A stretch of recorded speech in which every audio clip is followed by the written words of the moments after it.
ناظرین کرام، بادل کا سایہ من و سلوہ کا نازل، یہ نزول ذکر کے بعد کہ ان سے عذاب دور کر دیا تھا۔ اب اللہ تعالیٰ نے نعمتوں کا ذکر فرمایا جن سے اس نے بنی اسرائیل کو نوازا تھا۔ چنانچہ ارشاد باری تعالیٰ ہے وَظَلَلْنَا عَلَيْكُمُ الْغَمَامَ، اور ہم نے بادلوں کا تم پہ سایہ رکھا۔ اللہ تعالیٰ فرماتا بادلوں کا ہم نے تم پہ سایہ رکھا، کسے؟ بنی اسرائیل پہ، یعنی کہ اس کے معنی ڈھپنے کے ہوتے ہیں، اور بادل کو اس لیے غمامہ کہا جاتا ہے کہ وہ آسمان کو چھپا لیتا ہے اور ڈھانپ لیتا ہے۔ اس سے مراد وہ سفید بادل ہے جس سے اللہ تعالیٰ نے ان کے سروں پر تہ میں سایہ کر دیا تھا کہ سورج کی گرمی سے بچ سکیں، جیسا کہ ابن عباس رضی اللہ تعالیٰ سے مروی ہے کہ پھر اللہ تعالیٰ نے ان پر تہ میں بادلوں کا سایہ کر دیا۔ ابن ابو حاتم فرماتے ہیں کہ ابن عمر رضی اللہ تعالیٰ عنہ اور ربی بن انس اور ابو ملزم ضحاک اور سعدی رضی اللہ تعالیٰ سے بھی اسی طرح مروی ہے، اور فرماتے ہیں کہ وَظَلَلْنَا عَلَيْكُمُ الْغَمَامَ، یعنی کہ اس کی تفسیر میں حسن و قتادہ فرماتے ہیں کہ اللہ تعالیٰ نے ان پر جنگل میں بادل کا سایہ کر دیا تھا تاکہ وہ دھوپ سے بچ سکیں۔ ابن جریر بعض دیگر مفسرین کے حوالے سے لکھتے ہیں وہ ایک بہت ہی ٹھنڈی اور پاکیزہ بادل تھا۔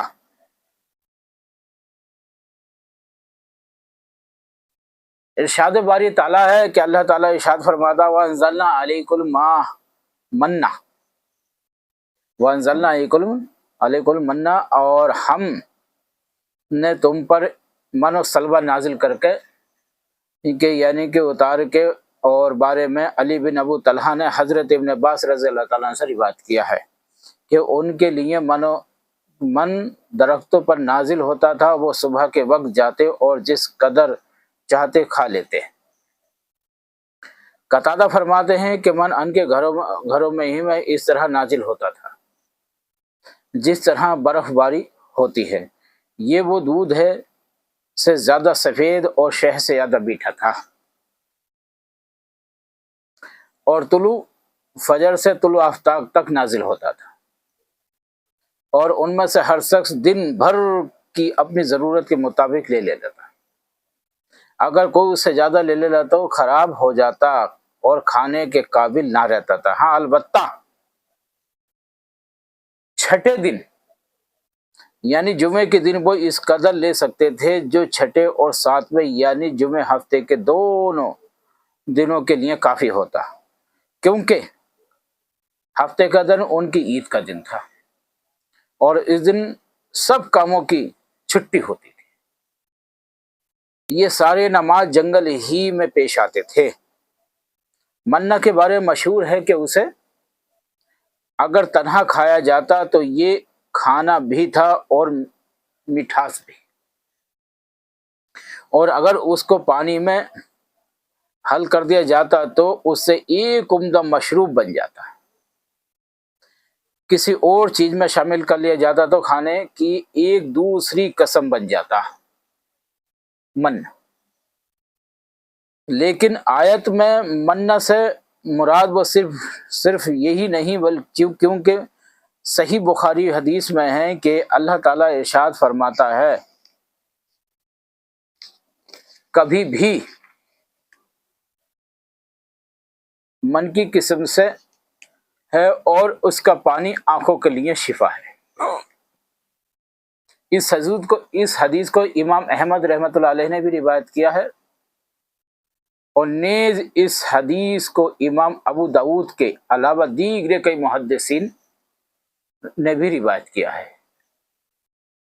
امام ترمذی نے اس حدیث کو حسن اور صحیح قرار دیا ہے۔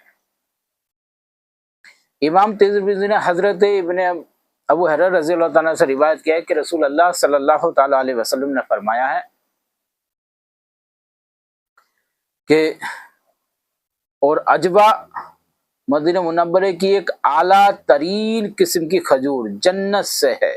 اور یہ زہر سے شفا ہے اور کبھی بھی من نہ سہے اور اس کا پانی آنکھ کے لیے شفا ہے۔ اس حدیث کو اس سند سے صرف امام ترمذی نے ہی بیان کیا ہے اور یہ حدیث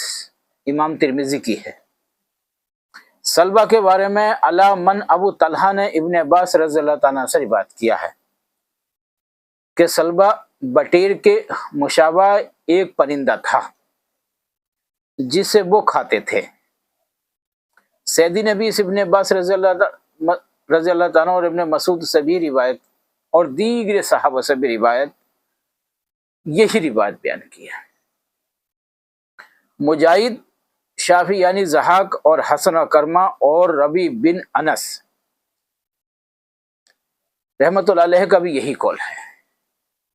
مگر اکرمہ فرماتے ہیں کہ سلبہ ایک پرندہ تھا جس طرح جنت کے پرندے ہوں گے، یہ چڑیا کے برابر، اس سے کچھ بڑا پرندہ تھا جسے من سلوہ کوا بولتے ہیں، پانی میں رہنے والا وہ پرندہ تھا۔ قتادہ کا قول ہے کہ یہ سلبہ چند دل اور چڑیا کی طرح کا ایک پرندہ تھا۔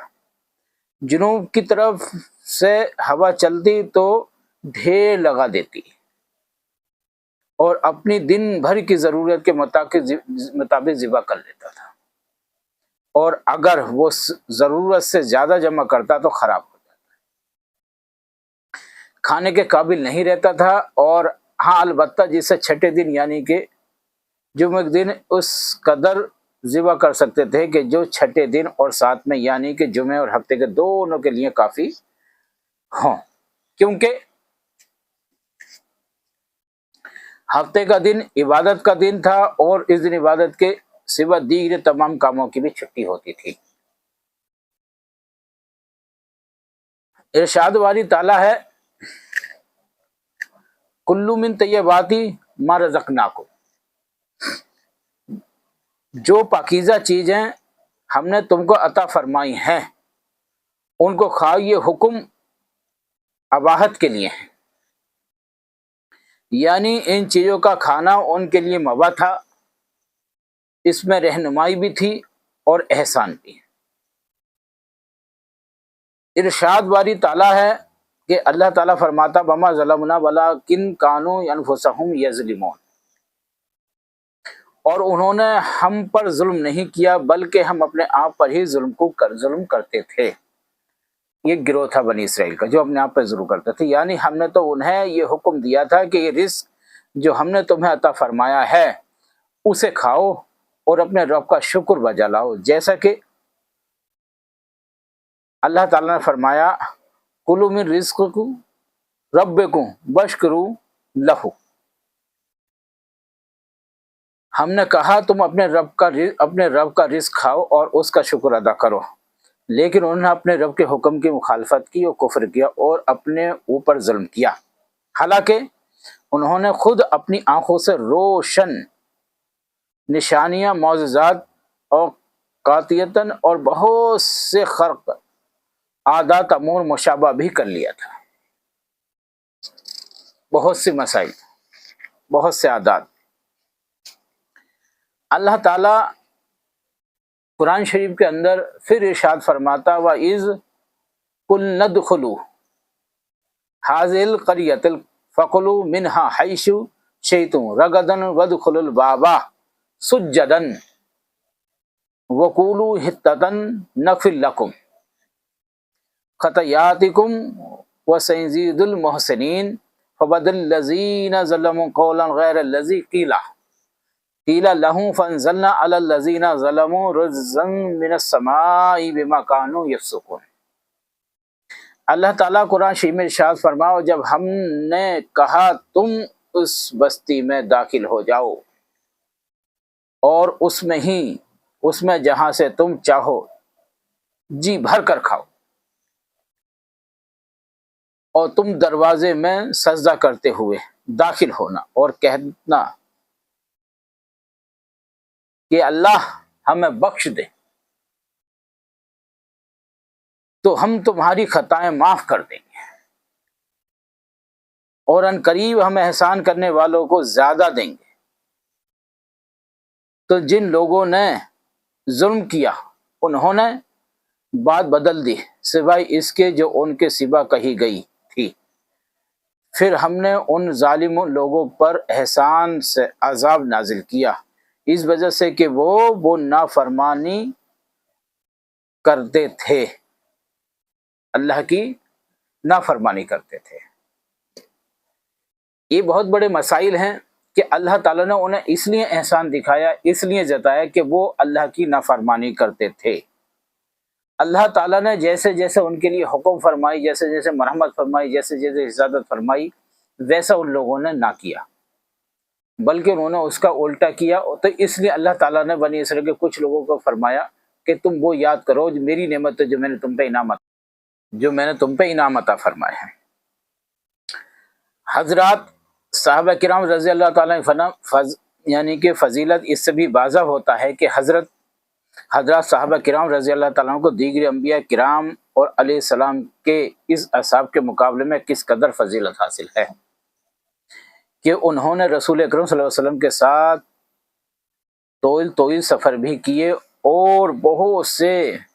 غزوات میں بھی شرکت فرمائی اور ہر موقع پر صبر و شبات کا مظاہرہ کیا، کبھی بھی نہ کسی دوسرے اور حمدی کا ثبوت دیا، نہ کہ کسی کرکٹ حجتی کا مظاہرہ کیا۔ غزوہ تبوک کے موقع پر سفر بھی طویل تھا اور موسم شدید ترین گرم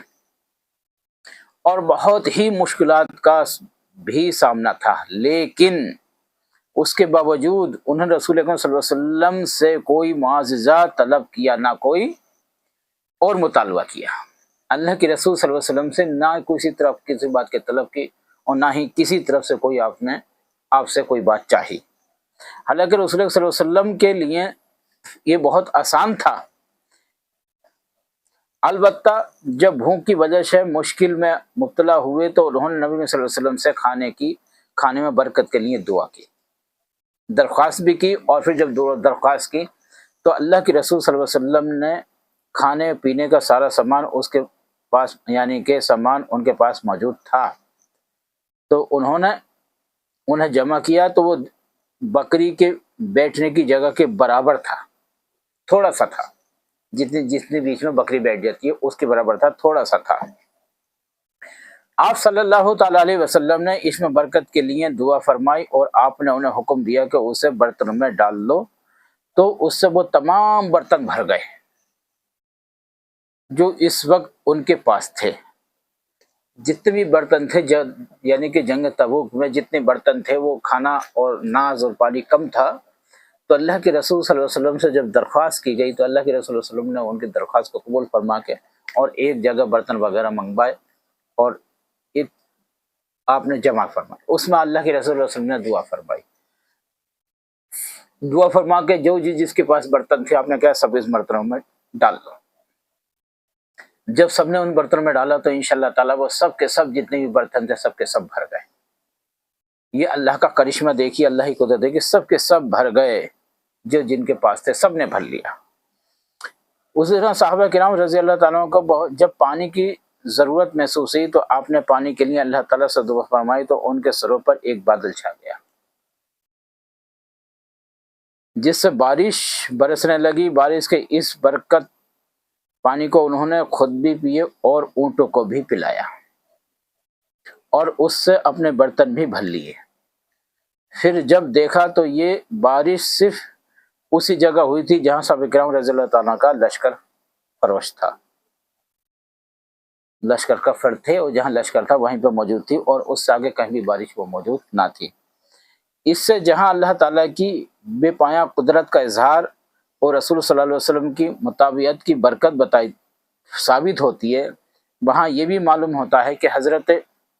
صحابہ کرام رضی اللہ تعالیٰ عنہ کی اتباع کا کس قدر اکمل نمونہ تھے کہ اللہ کے رسول صلی اللہ علیہ وسلم کی ہر وقت آپ نے اتباع کی۔ جو اللہ کے رسول صلی اللہ علیہ وسلم نے جس بات کو جہاں کہا، جس طرح سے کہا، وہ آپ نے سب بات آپ اللہ کے رسول صلی اللہ علیہ وسلم کی مانی اور آپ کی اتباع کی۔ اور بار بار یہ بات اللہ تعالیٰ قرآن شریف میں ارشاد فرماتا ہے کہ تم جب مجھے مانو گے تو میرے رسول کی اتباع کرو گے تو سمجھ لو تم میری اتباع کرو گے اور میں تمہارے سارے گناہوں کو معاف فرما دوں گا۔ یہ واقعہ اور یہ مسائل اللہ تعالیٰ نے قرآن شریف کے اندر بار بار ارشاد عطا فرمایا، بار بار ذکر عطا فرمایا ہے۔ تو یہودیوں کی مذمت کے فتح کے موقع پر انہوں نے لشکر کے بجائے تلویث کو اختیار کیا۔ اللہ تعالیٰ نے یہودیوں کے جہاد سے اعراض اور اعراض مقدس میں داخل ہونے سے انکار پر مذمت کرتے ہوئے فرماتا ہے کہ جب یہ موسیٰ علیہ السلام کی صحبت میں بلاد مصر سے آئے تو انہیں حکم دیا ہے کہ ارض مقدس میں داخل ہو جائیں، وہاں جو کافر امالیک ہیں ان سے جہاد کرو، تو انہوں نے جہاد سے انکار کرتے ہوئے انتہائی بزدلی اور دونوں ہمتی کا مظاہرہ کیا۔ جب اللہ تعالیٰ نے انہیں جنگل میں پھینک دیا تاکہ حیران و سرگردان پھرتے رہیں، جیسے کہ اللہ تعالیٰ نے اس کا فائدہ اس سورہ مائدہ میں ذکر بھی فرمایا ہے۔ تو یہ مسائل، یہ باتیں جو جن کا ایمان پختہ مضبوط تھا وہ صحابہ کرام تھے، اور ان کا ایمان، ان کا ارادہ، ان کا سب پختہ، اتنا پختہ تھا کہ وہ ہر وقت اللہ کے رسول صلی اللہ علیہ وسلم کی ہر بات کا، ہر حدیث کا اتباع کرتے تھے، اور اللہ کے رسول صلی اللہ علیہ وسلم کی ہر زبان کا اتباع کرتے تھے۔ ان کا ایمان بہت مضبوط، بہت اعلیٰ تھا۔ انشاءاللہ تعالی یہ دوسری انشاءاللہ نئی مزید ویڈیو انشاءاللہ تعالی ہم آنے والے اور کلپ کے اندر آپ کو واضح فرمائیں گے انشاءاللہ تعالی، اور ہم پھر آپ سے انشاءاللہ ملاقات کریں گے۔ لیکن ہمیں زیادہ سے زیادہ فالو، سبسکرائب اور شیئر کرتے جائیں انشاءاللہ تعالی، لائک بھی کرتے جائیں انشاءاللہ۔ پھر مزید ہم نئی ویڈیوز کے ساتھ میں، نئے تذکرے کے ساتھ میں پھر ملاقات کرتے ہیں انشاءاللہ تعالی۔ جب تک کے لیے ہمیں اجازت عطا فرمائیں۔